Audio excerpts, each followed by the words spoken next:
Olá, olá, gente, tudo bem? Então, hoje vamos falar um pouquinho da educação, depois das boas-vindas, depois da gente já falar um pouquinho do que tem dificuldade. A gente vai falar um pouquinho de educação, tá? Então, de que educação é importante sim, mas a gente nunca aprende como a gente tem que estudar, né? A partir de tanto conhecimento, de tanta relevância nesse assunto nessa vida, sem importar quão importante isso é, nunca nos ensinaram como nosso cérebro aprende. Então, as pessoas não adotam estratégia eficiente. Então, muitas vezes, tem que ficar repetindo, repetindo, repetindo.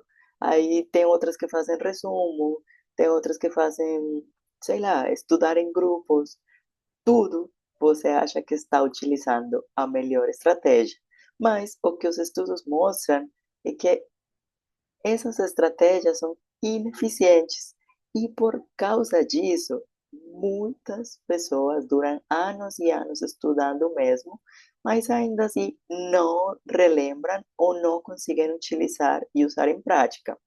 Por isso, hoje eu vou mostrar para vocês o que teria que ser ensinado e como nosso cérebro aprende, tá bom? Qualquer dúvida, deixa aqui no chat que eu te respondo no final, tá bom? Então, o que acontece? A gente vai ver, vai destravar, a gente tem que mudar as coisas. Vocês vai ver atrás de que uma médica ortopedista vai ensinar esse tipo de estudos, por quê, né?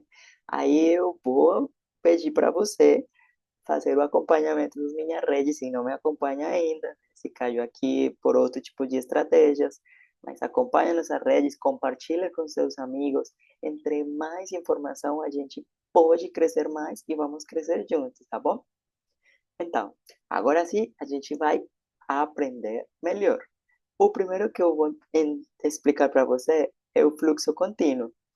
Sempre que a gente quer aprender algo importante, a gente precisa ir e consolidar algo importante e deixar ele ali na cápsula para quando a gente desejar, consigamos utilizar. Então, a gente tem que hackear o cérebro. Aí eu quero resgatar uma informação. Então, eu quero mostrar para vocês como você pode aprender, tá? A primeira etapa da aprendizagem é a aquisição de informação. Então, a memória, a acumulação de conteúdo, como é a aquisição de conteúdo. Aí, isso daí é um foco. Vamos falar que é importante que você tenha o foco contínuo e o foco alternado. O foco alternado é quando você está fazendo muitas coisas no seu ambiente. Isso aí não é produtivo, tá? Aí a gente alterna o foco. Agora, o foco contínuo é quando você utiliza para ter muita coisa em foco contínuo. Ou seja, esse é o que eu preciso que você tenha em conta, que quando você está muito focado em alguma coisa, esse daí também vai ajudar, apesar que ele tem algumas desgastes de energia, ele tem também maior aprendizagem, tá? E muita coisa que a gente sabe que o nosso cérebro fica só em alguma coisa. Quando a gente tem muitas distrações, tem muitas coisas, duas telas no mesmo tempo, nesse momento você está com o telefone e está com o computador, que estou te vendo, então você não consegue fazer bem o 100% das duas coisas, tá? Agora, quando você tem esse foco que é distraído, tenta colocar alguma coisa ali, por exemplo, uma musiquinha para ele fazer aquela isolação do barulho externo, tá? Agora, você está fazendo nessa parte de aquisição de informação, você precisa um foco contínuo. Tenta manter pelo menos 25 minutos de foco contínuo e deixa 5 minutos para descansar. Esquece do telefone, tá? Porque se você deixa, por exemplo, o telefone na sua mesa quando você está tentando aprender alguma coisa, seu foco vai ser tirado o tempo inteiro, tá? Então, a primeira coisa na rotina de estudos, você precisa separar tempo para você focar em aquele conhecimento específico e não ficar em pessoas conversando, revisando o telefone, com a televisão ligada. Você precisa de tempo para se focar nesses estudos, tá? Então, a primeira dica que eu vou te passar é mapear as suas distrações. Você vai mapear o que te distrai, tá? Se tem um barulho na rua, se é o telefone, se é notificação que fica pescando no teu computador ou no seu telefone. Mapeia tudo o que te distrai. Mapeia tudo o que chama a tua atenção.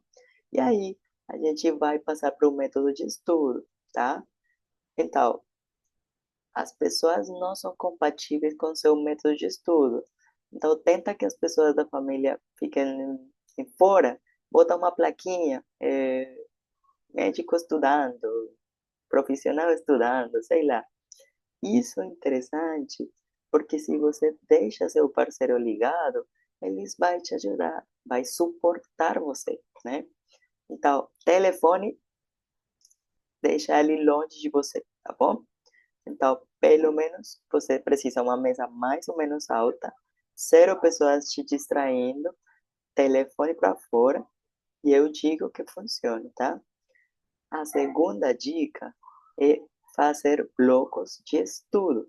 O foco contínuo cansa muito, tá? Você ficar só em uma coisa, num conhecimento, numa atividade. Então, você precisa fazer pausas com foco de estudo. O que eu recomendo para você é que você faça pausas de 25 minutos e em 5 minutos faça um repouso. Aí, quando você faça 4 ciclos disso, você pode descansar pelo menos 20 minutos.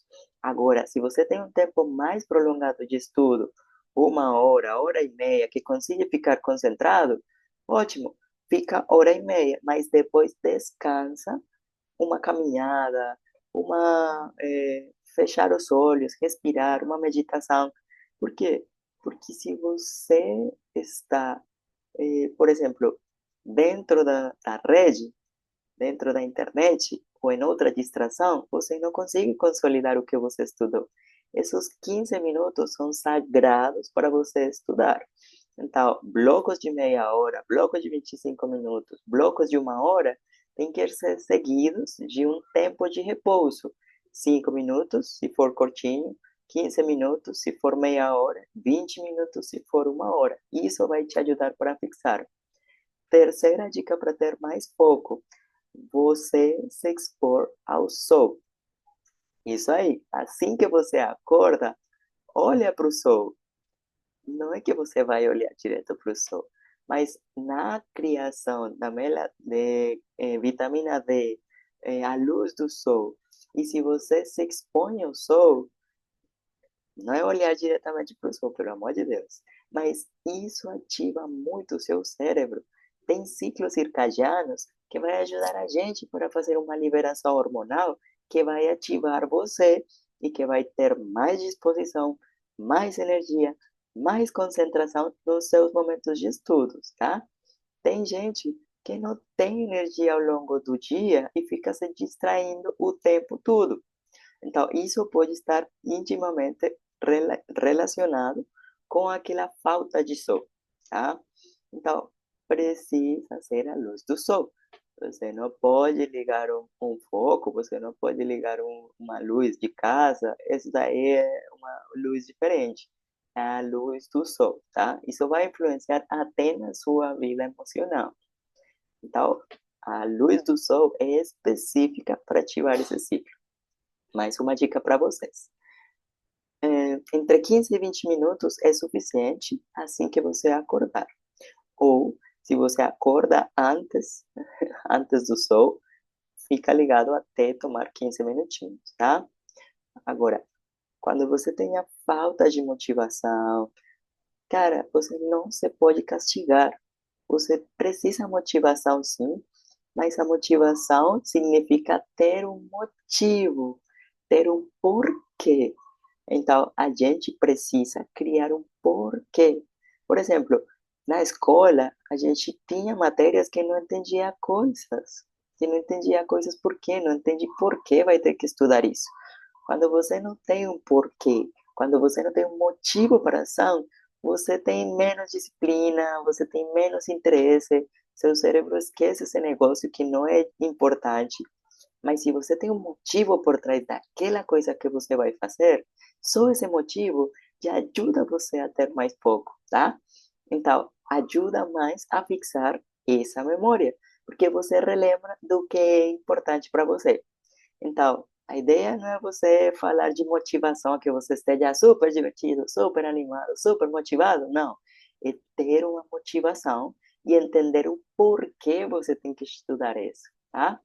Isso pode me trazer um futuro melhor, isso pode me trazer oportunidades melhores, isso pode dar um conforto e um bem-estar para o meu paciente, tá?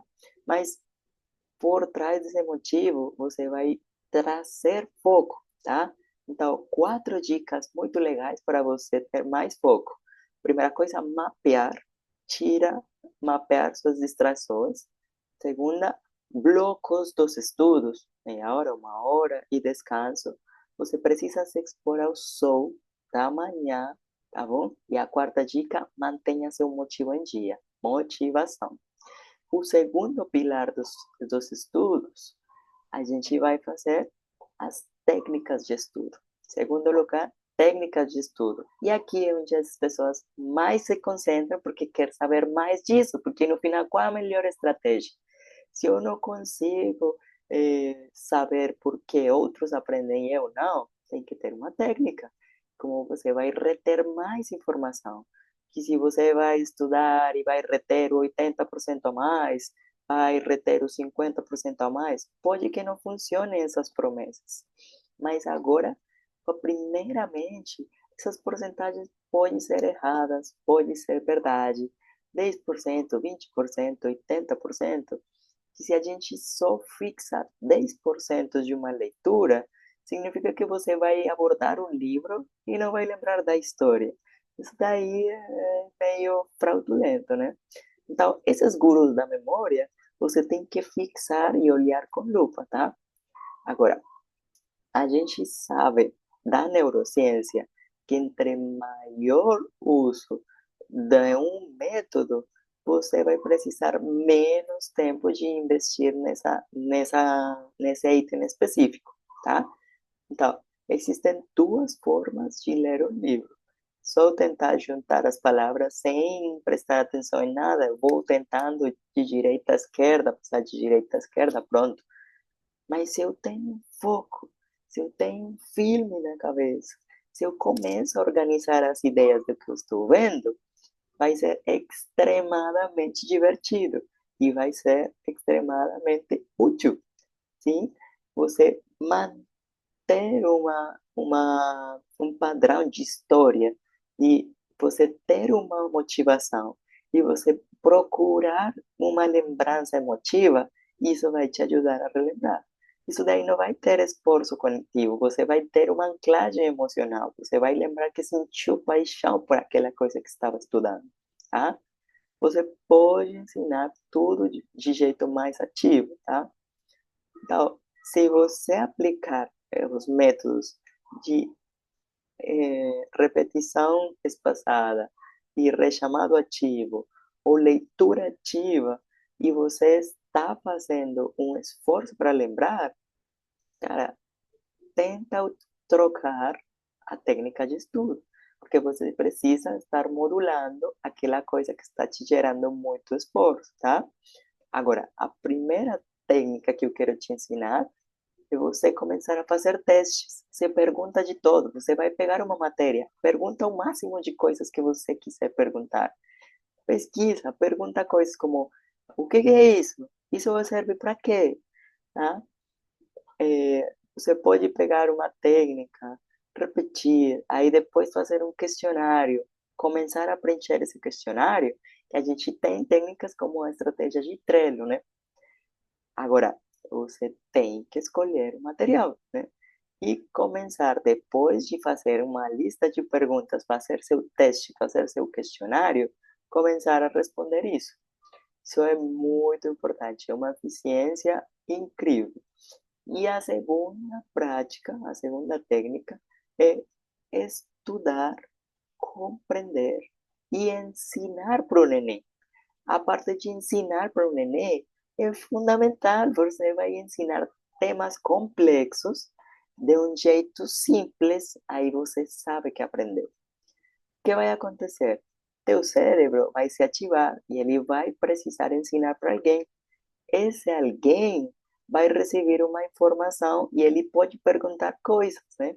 Aí, se você consegue arrumar as coisas na cabeça, consegue juntar com a primeira técnica, que é a técnica de questionário, né? Fazer perguntas para as coisas, e você está ensinando para alguém, você está fazendo que essa aprendizagem se multiplique, que esse conhecimento seja útil, que você consiga fazer. eh, uma estratégia de ensinar o neném. O neném pode ser você no espelho, o neném pode ser sua mãe, o neném pode ser uma criança de casa.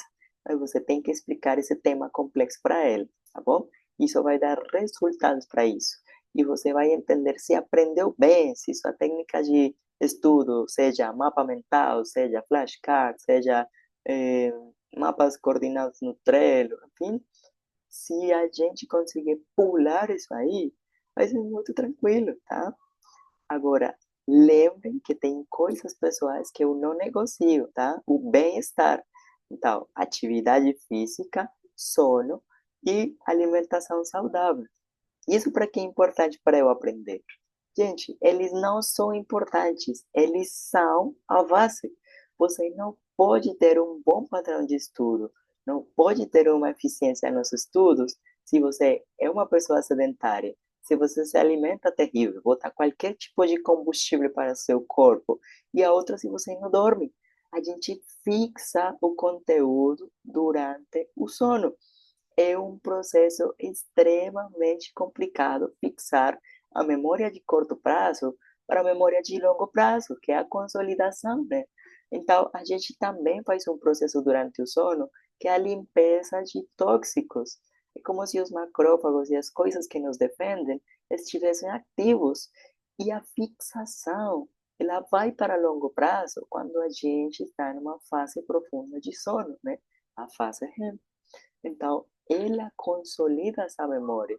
E se você vai estudar de última hora, vira à noite de última hora, você pode até ter um resultado decente, sabe? Mas depois de uma semana, depois de 15 dias, até depois do mesmo dia da prova, você saindo da prova, perdeu o conhecimento. Então, você precisa entender que a noite de sono é fundamental, tá? Segundo lugar, pensa que o cérebro é uma máquina, é uma correria gigantesca, está todo o tempo correndo, correndo, correndo, correndo, correndo. Tem algum momento que ele vai explodir, né? Então, nosso cérebro ele está tentando trabalhar. Se você enche aquele cérebro de um monte de água, de um monte de conteúdo, e você não deixa que ele, pelo menos, absorva mais, gente, não vai poder. Ele não vai poder. Dormir bem é essencial, é importantíssimo para você aprender mais. Agora, umas dicas de alimentação. Eu sou médica ortopedista, mas eu adoro a medicina do esporte, tá? Tem que se hidratar 2 litros de água por dia. Não tem mistério. Temos que nos hidratar. Agora, se você consome alimentos muito inflamatórios, como frituras, massas ou açúcar, nosso cérebro não gosta desse negócio. Ele precisa, nosso corpo precisa aumentar a energia para cuidar de nosso corpo, desse inimigo que você botou. Então, nosso cérebro não vai estar dando energia porque o corpo está tentando se resgatar daquele veneno que você comeu. Então, a prioridade de seu corpo é a supervivência. Você está comendo coisas pró-inflamatórias. Então, potencialmente, você está fazendo dano para você. Seu cérebro não vai se focar para estudar. Ele vai estar baixo. Você já sentiu, depois de um almoço forte, um almoço pesado, você sentiu que seu nível de aprendizado caiu. É muito mais difícil. Você não consegue ligar o que você está aprendendo. Tudo o que você sabe, todo o seu aprendizado, toda a sua memória está afetada. E em terceiro lugar, eu não vou acabar e nunca vou parar de falar da atividade física. é extremamente importante fazer atividade física. A elevação de serotoninas, a elevação de neurotransmissores, a elevação de mobilidade, de neurônios periféricas, de o sudor, tá? Então, atividade física vai fabricar neurogênesis, sinaptogênesis e fazer uma angiogênesis. Isso não significa só novos vasos dentro do cérebro, sino maior criação de sinapses e de neurônios. A neuroplasticidade, sabe, que a pessoa ativa, ela vai criando mais conteúdo, ela vai criando mais conexões. E, por exemplo, se você está adquirindo conhecimento e faz uma pausa de 10 minutos e faz uma atividade física, caminhada, musculação, natação, yoga, esse momento vai ajudar que seu cérebro tenha um fluxo elevado de sangue, um fluxo elevado de nutrientes e ele faz uma fixação melhor. Olha que interessante, gente. Atividade física, sono e alimentação saudável vai ser seus ideais sócios no seu aprendizado, na sua preparação de provas e naquele momento que você mais precisa do seu cérebro, tá? É realmente importante que você saiba que vai ser mais fácil lembrar do que você estudou se você faz atividade física, se você tem uma soneca de 30 minutos à tarde, essa soneca não pode passar de 30 minutos, porque você vai acordar cansado, vai acordar com vontade de dormir mais, vai acordar com ansiedade e tal. Não é recomendado mais de meia hora. Se puder ser 15, 20 minutos da tarde, tá ótimo, tá bom? Em Japão está sugerido para as crianças, tá? Não é só para você como profissional. Alimentação, atividade física e sono. Você vai potencializar seu aprendizado. E a última coisa que eu quero conversar hoje são a parte de revisão. As revisões. Gente, as revisões são fundamentais. Se você não revisa, você não vai aprender. Tem pesquisas, por exemplo, a curva de esquecimento de Ebbinghaus, ele mostra como a gente esquece o 30% do que estudou no momento de estudar. 24 horas depois, cerca dos 50% você já esqueceu. Uma semana e 2 semanas, entre 80% e 90% já foi esquecido. Então, a gente precisa cortar essa curva de esquecimento, tá? A gente vai revisar no dia 0, no dia 1, no dia 2, no dia 7, no dia 15 e no dia 30. Aí, essas 5 revisões, do jeito inteligente, seus módulos, seus mapas mentais, suas flashcards, você vai ver que essa coisa está mais interessante, está mais fácil. Aí, passando esse estudo em alguns dias, se você estudar 1 hora, estudar 2 horas, estudar 4 horas outro dia, claro, você já sabe que está predisposto para estudar, tá? Então, o cérebro precisa que você mande essa informação segunda-feira, quarta-feira, quinta-feira, domingo, terça-feira. Seu cérebro vai falar, gente, esse negócio aí é importante, eu estou vendo agora, vi de novo, então eu vou começar a fixar e a guardar melhor ele. E se você, além disso, aumenta toda a parte de memorização, bota imagens criativas, você avalia depois de outra hora, tá? Aí, você estudar com o conhecimento ideal, bem criativo, fazendo perguntas para você, esse negócio vai fazer que você aprenda do jeito certo. Agora, tem umas técnicas, flashcard, por exemplo, Trello, por exemplo. Flashcards, hoje eu vou passar para você. O que é isso? Você pega um cartão, não precisa ser aplicativo, preenche cartões com uma pergunta na cara A, tá? Qual é a classificação das fraturas de fêmur? Traz, você coloca a resposta, tá? Mas deixa só a pergunta por um lado, tá bom? Aí depois você começa a fazer flashcards e ao longo da sua semana você vai levando suas flashcards. Aí você pega uma, lê a pergunta, pede para seu cérebro trabalhar, lembrar a pergunta. lembrar a resposta, tenta responder sem olhar a resposta. Aí depois que você responder, você verifica. Tudo bem? A gente está fazendo um rechamado ativo. A gente está fazendo todo o que a gente está fazendo. Revisão intermitente, você não está vendo qual e qual, né? Você está pegando temas espaçados do dia, da semana e do mês para revisar esse conhecimento. Aí vai consolidar melhor. E, em terceiro lugar, a gente está tentando fazer um rechamado ativo da informação. A gente está fazendo uma brincadeira. Aí hoje eu quis passar para vocês aquelas dicas de estudo. Aí eu quero que nessa semana, antes da nossa próxima mentoria, a gente faça pelo menos 5 pacotes de flashcards e isso vai ajudar para você começar a utilizar nosso rechamado ativo e vai começar a utilizar o space, a repetição espaçada, né? E essa repetição espaçada, esse rechamado ativo, eliminar as distrações, olhar as técnicas de estudo, vai fazer que você tenha uma recuperação da memória e que você saiba que seu cérebro é extremadamente inteligente e extremadamente bom de memória. Se você é kinestésico, se você é visual ou se você é auditivo, manda a pergunta para mim, porque aí eu vou conseguir te ajudar especificamente no que você está aprendendo, tá? Obrigada pela sua atenção. Parabéns pela sua dedicação. A gente se encontra na próxima mentoria. E só lembrando para as pessoas que vão assistir isso depois em WhatsApp, no YouTube, descarrega o vídeo, descarrega o e-book que eu vou deixar no link embaixo. E só obrigado. Até a próxima.